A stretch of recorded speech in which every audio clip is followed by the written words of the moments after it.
The night was cold, and the streets were nearly empty. A few cars rolled by, their headlights cutting through the mist that clung to the pavement.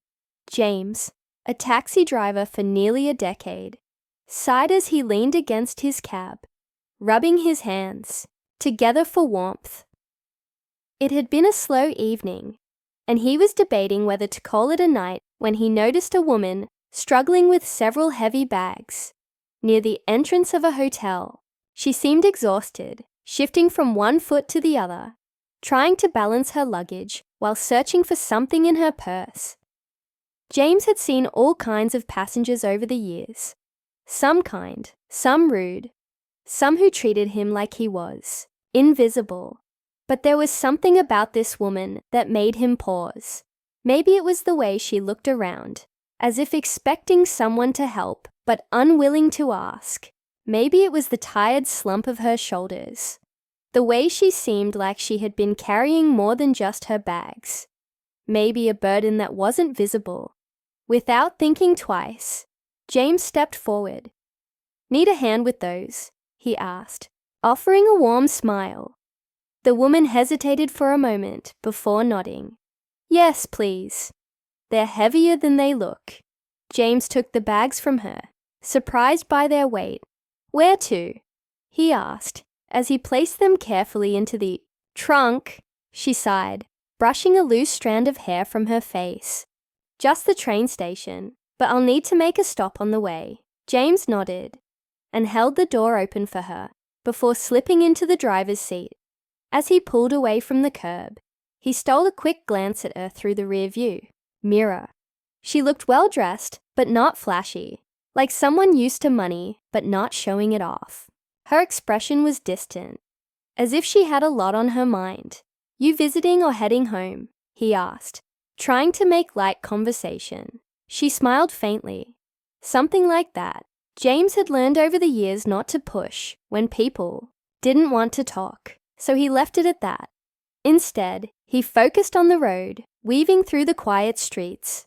The woman sat in silence, looking out the window, lost in thought.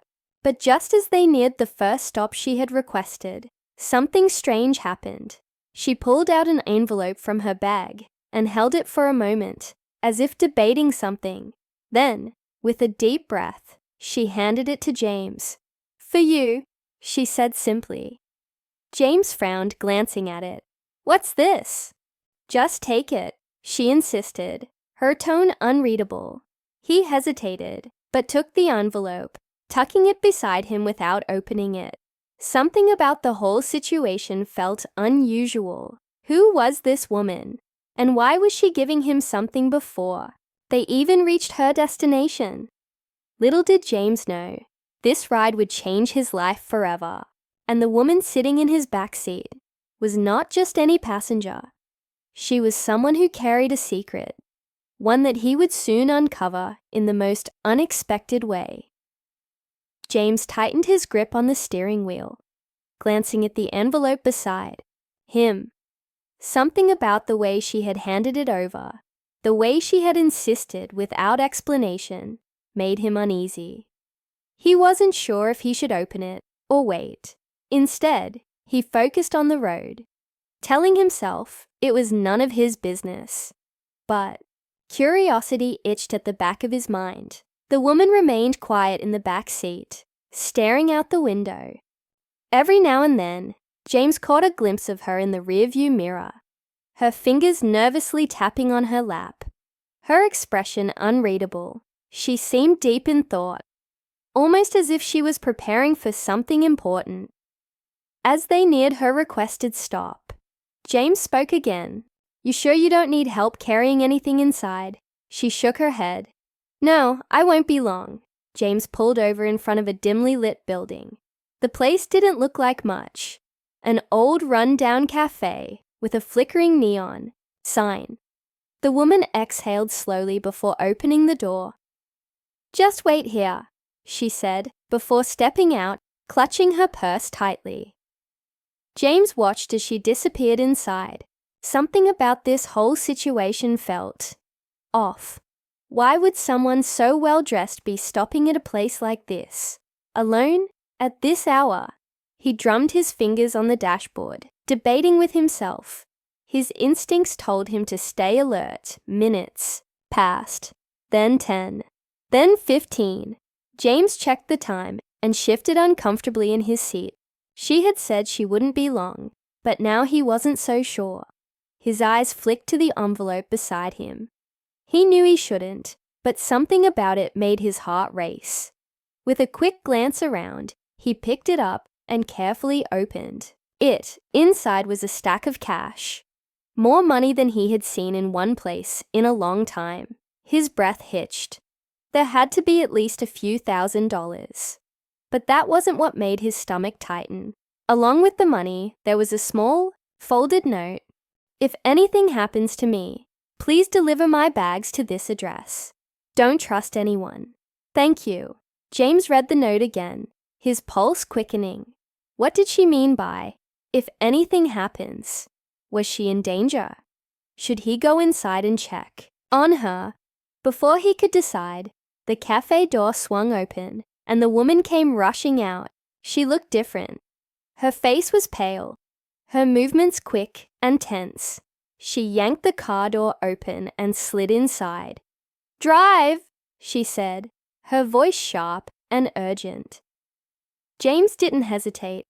He pressed his foot on the gas, pulling away from the curb. "Everything okay?" he asked carefully. She didn't answer right away. Her breathing was uneven, her hands gripping the edge of her seat. Then, after a few seconds, she spoke, her voice quieter this time. "Just take me to the station." James wanted to ask more, but something in her tone told him not to push. Instead, he focused on driving, his mind racing with questions. Who was she meeting in that cafe? Why was she suddenly so shaken? And most of all, what had he just gotten himself into?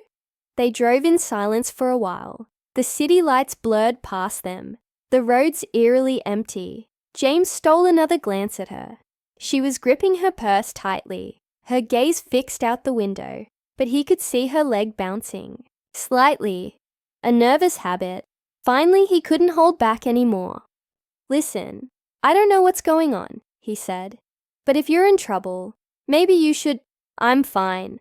She cut him off, forcing a small smile that didn't reach her eyes. "Really? You've already done more than enough." James wasn't convinced, but he let it go. He had learned long ago that some people carried problems they weren't ready to share. The train station was only a few minutes away now. But as James turned onto the final stretch of road, something in his gut told him that this night was far from over. And he was right. Because just as he reached the intersection, a black SUV pulled up behind them, its headlights flashing aggressively. James frowned, glancing in the mirror. The SUV was speeding up, getting closer. Too close. "Do you know them?" he asked, his voice tense. The woman's face went pale. "Just keep driving," she whispered. That was all James needed to hear. He pressed his foot down harder, speeding toward the station. But the SUV wasn't backing off. If anything, it was gaining on them. Something was very, very wrong. And James was about to find out just how deep this mystery went. James didn't have time to think. The SUV swerved again, this time trying to box him in. His instincts kicked in, and he hit the gas, weaving through the empty streets, his tires screeching against the pavement. The woman clutched the seat in front of her, her breathing shallow. "Hold on," James muttered, making a sharp turn down a side street. The SUV hesitated for a second before following, its headlights flashing aggressively. Whoever they were, they weren't backing off. James knew he couldn't outrun them forever. He needed to think fast. Up ahead, he spotted an alleyway just wide enough for his cab, but too tight for the bulky SUV. Without hesitating, he veered sharply into it. The side mirrors barely cleared the walls. But he pushed forward, his heart pounding. The SUV skidded to a stop at the entrance. Unable to follow. For a moment, there was silence except for the woman's unsteady breathing. James exhaled, gripping the wheel. "You okay?" She nodded weakly. "I think so." James drove carefully out of the alley, merging back onto a quiet street. The station wasn't far now. He could feel the weight of the situation pressing down on them. "You need to tell me the truth," he said firmly. "What do they want?" The woman hesitated, then finally spoke. "It's not money, it's information. My late father was involved in a business deal that went wrong. These people think he left something important with me, a document, an account, something valuable, but I don't have it." James processed this. "And the money? The envelope." "It's not a payoff," she said. "It's a thank you. I knew this night could go wrong, and you were kind to me when you didn't have to be. I just wanted to leave something behind in case I didn't make it." James felt a lump in his throat. He had picked up thousands of passengers over the years, but none had ever handed him something like this, a life tangled in danger and secrets. The station lights appeared in the distance. He pulled up to the curb, scanning the streets for any sign of the SUV. For now, they were clear. "You sure this is safe?" he asked. She nodded. "It's my only chance to disappear." James got out and helped her with her bags. As she turned to leave, she hesitated. "You didn't have to help me, you know. Most people wouldn't have." James gave a small smile. "Most people don't know when they're meeting someone who needs it the most." She held his gaze for a moment before slipping something into his hand.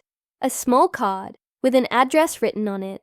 "If you ever need anything, come find me." And with that, she walked into the station, disappearing into the crowd. James stood there for a long moment, watching as her figure vanished into the bustling terminal. He looked down at the card in his hand. She had walked into his life for just one night, but somehow it felt like he had been part of something bigger than himself. As he got back into his cab and drove off into the city, he realized something. Sometimes, the smallest decisions, like stopping to help a stranger with their bags, could lead to the most unexpected journeys. And in the end, kindness had a way of coming full circle.